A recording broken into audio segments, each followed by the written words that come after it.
자, 내일 6월 3일 대선일입니다. 오늘 그 대선 하루 전 D-1의 대선 전망, 그리고 이 잘못 가고 있는 이번 대선에 대해서 좀 이야기를 해보겠습니다. 일단 지난주에 있었던 사전투표의 결과를 보면 지난번 대선보다 2.2%가 낮았습니다.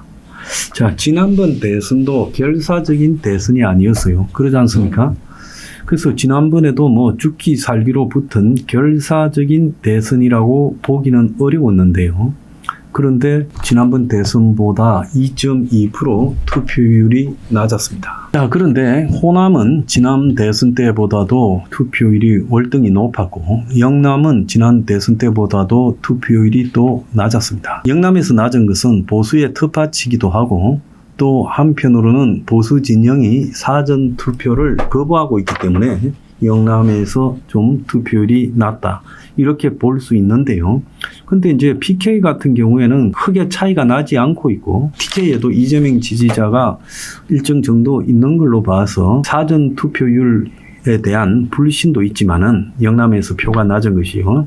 전체적으로 이번에 투표율이 굉장히 낮아질 것을 의미한다는 거예요. 호남만 열이 붙었고 호남 빼고는 투표율이 매우 저조하다.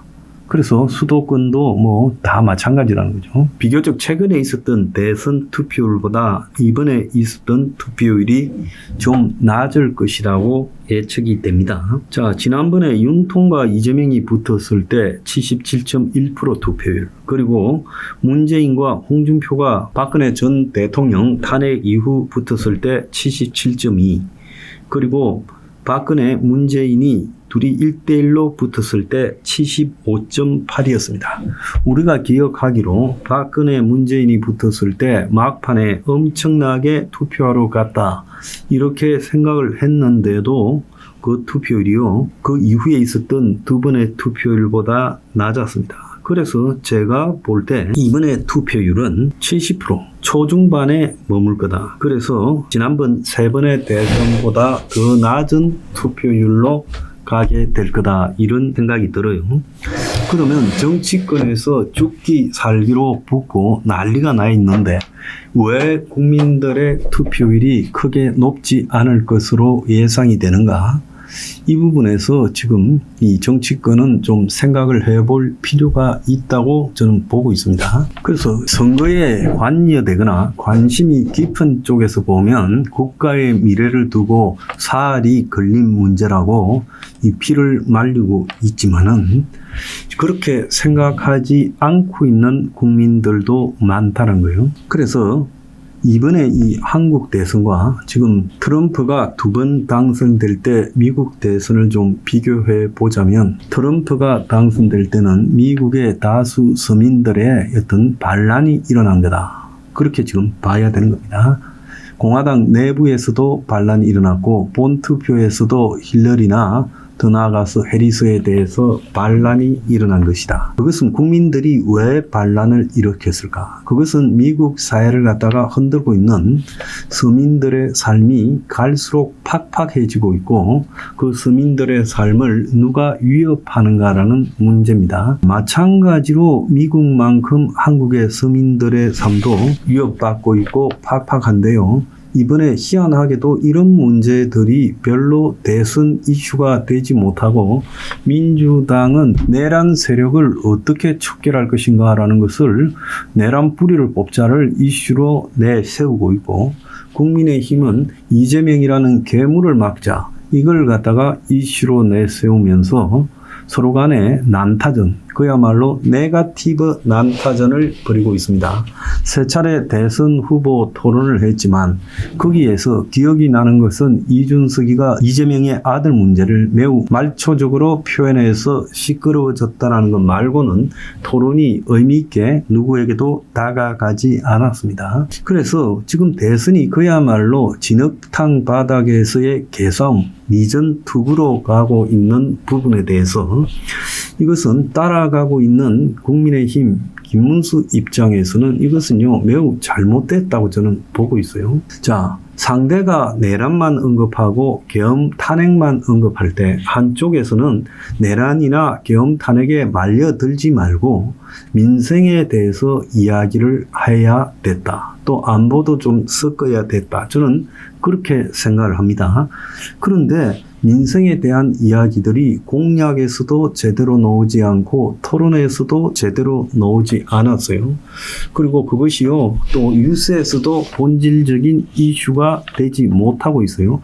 민주당은 아예 대선 프레임을 내란 세력 심판이라고 처음부터 끝까지 가고 있어요. 근데 그것도 민주당도 잘못된 것이 그것이 탄핵 와중에서는 상당히 끝발을 받았지요. 그런데 탄핵이 인용되고 다음 정권에 가는데 다음 정권의 최대 이슈가 내란 심판으로 갈 것이냐. 그래서 내란을 심판하기 위해서 집권하는 것이냐. 이런 문제에 대해서 이재명이 답을 못하고 있다는 겁니다. 그러니까 민주당이 내란 심판을 갖다가 이제 그만 이야기하고 민생을 갖다가 어떻게 과감히 서민들을 위해서 혁명적인 정책을 펼칠 건가 이야기했으면 대선이 벌써요 그냥 끝나버렸고 국민들이 대선에 관심을 가지지 않았을 건데 저 사람들이 끝까지 내란 하는 바람에 국민의힘이 그래도 마지막에 한번 골든 크로스가 있지 않나 희망을 품는 부분이나 또 양자의 차이가 한 자릿수로 줄어든 부분의 가장 큰 원인이라는 거예요. 그래서 요약해보면 이재명은 내란을 끝까지 끌고 온 게 실수였고 국민의힘은 이재명이라는 괴물 보기에는 이재명이가 잡으면 다시는 대선은 없다. 이재명이가 잡으면 이 나라는 완전히 그냥 좌경화된다. 그리고 민주주의가 무너진다. 이런 이야기를 하고 있어요. 그리고 보수의 상당한 강경 세력, 숙골 세력이라는 사람들은 이걸 갖다가 철떡같이 믿고 있습니다. 그런데 이것이요, 강경 보수라는 범주를 벗어나서 나왔을 때 과연 이재명이가 잡았다고 이 나라에 다시 선거를 얻게 갈 수 있을 거냐? 상권 분립을 완전히 파괴하고 지 손에서 이 나라를 좌우하고 갈 수 있을 거냐? 그렇게 무한정의 권한을 막 행사하는데 이재명이 무사할 수 있겠느냐라는 부분을 봤을 때 그것은요, 대한민국의 민주주의 자생력을 지나치게 우습게 보면서 그러는 거 아니냐. 만약에 이재명이가 진짜 이 강경 보수에서 이야기하는 그런 행동을 하게 되면 아마 이재명이도 국민의요 집단적 저항에 직면해서 쫓겨날 수 있다는 겁니다. 우리가요 지금 보는 이런 류의 좌파 세력이 노무현 때부터 시작됐다고 봅시다. 김대중은 좌파적 속성이 분명히 있었지만 이전에 김영삼과 비슷한 대중 정치인이라고 봤을 때 그러지 않은 확고한 이념적 칼날을 가지고 나섰던 사람이 노무현입니다. 노무현이 어떻게 되었습니까? 처음에 노무현이 됐을 때 이 나라에 혁명이 일어날 줄 알았지만 노무현이 되니까 뭐가 됐습니까? 한미 FTA를 하고요. 자이툰 부대에 무슨 파견하고 그러면서 씩씩거리면서도 미국에 제대로 저항하기는커녕 꼬리를 내렸죠.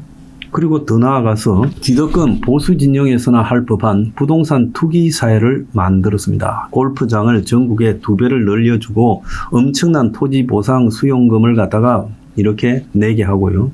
그래서 결국 노무현 정권의 그 어수선함은요, 실제 노무현이 저지른 잘못보다 훨씬 크게 인식되어서 그 당의 국회의원들이 다 떠나버리고 마지막에는 노무현이 열린우리당을 쓸쓸히 지키다가 소멸되어 가면서 대선에 역대 대참패를 했고 결국 본인의 죽음으로도 연결이 되었습니다.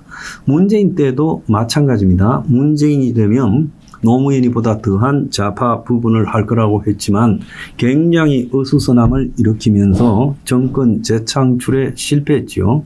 그리고 부동산 또 투기 붐을 일으키면서 노무현과 유사한 정책 실패를 했습니다. 그래서 노무현과 문재인의 공통점은 정권 재창출에 실패했다. 그리고 더 나아가가지고 그들이 부동산을 갖다가 폭증시켰고 경제적으로 또 외교적으로 굉장히 어수선한 일들, 문재인 때 지소미아 파동이 또 있었죠. 이런 것들을 일으켰을 뿐이라는 거예요. 그러면 이재명은 그들보다 월등히 뛰어나서 지 마음대로 상금 분립을 없애버리고 그리고 법을 통과시켜서 이 나라를 그야말로 입법과 행정, 사법을 통합시킨 나라로 끌고 가면서 쉽게 총통이 될 수 있겠습니까? 자, 저런 수준의 인물에 의해서 우리나라가 총통 국가로 다시 가게 되는데 국민의 저항이 없을 수 있겠느냐.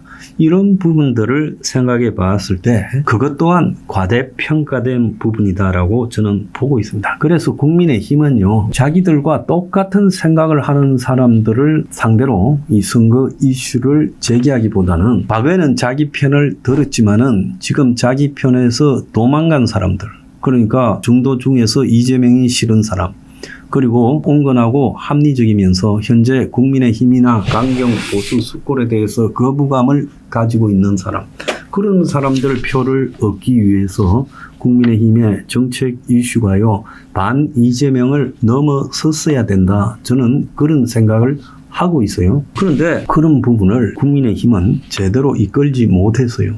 그렇다면 결국 대선의 결과는 서로 어떻게 가느냐.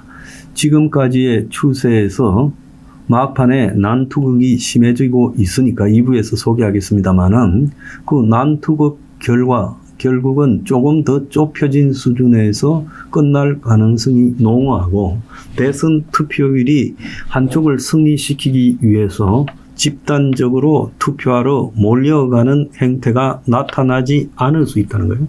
보수는 지난번 대선 때 지고 있다가 막판에 보수는 지난 박근혜가 당선되던 2012년 대선에서 지고 있다가 막판에 어르신들의 투표 대열을 통해서 역전시켜서 박근혜가 문재인에게 3% 이상 이겼다. 그때 박근혜가 3.5% 이겼습니다. 그런데 그때 투표율도 75.8%밖에 안 된다는 겁니다.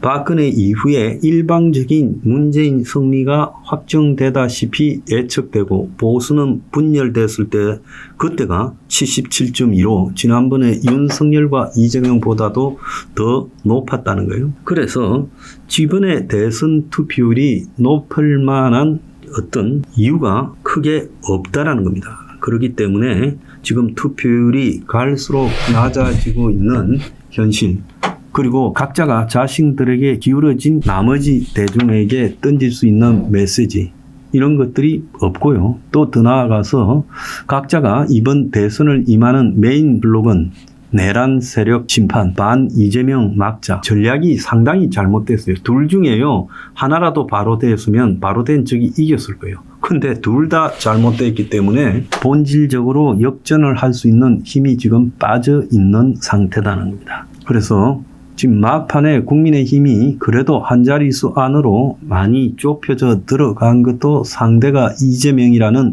험투성이 인물이기 때문에 가능했지, 국민의힘이 이번에 보인 대선 전략이요, 실제로 대중들에게 공감을 불러일으켜서 엄청난 투표율을 불러낼 수 있을 것인가? 그게 저는 어렵다고 보고 있습니다. 그리고 내일이 대선이기 때문에 제가 생각하는 전망은 말하지 않겠습니다. 다만 지난번에 제가 이야기했던 것보다는 좀 더 좁혀져 있을 거다. 그렇지만은 대선 결과에 크게 영향을 미치지 못할 수 있다. 자, 이 정도 선에서 이야기를 하고 마치겠습니다.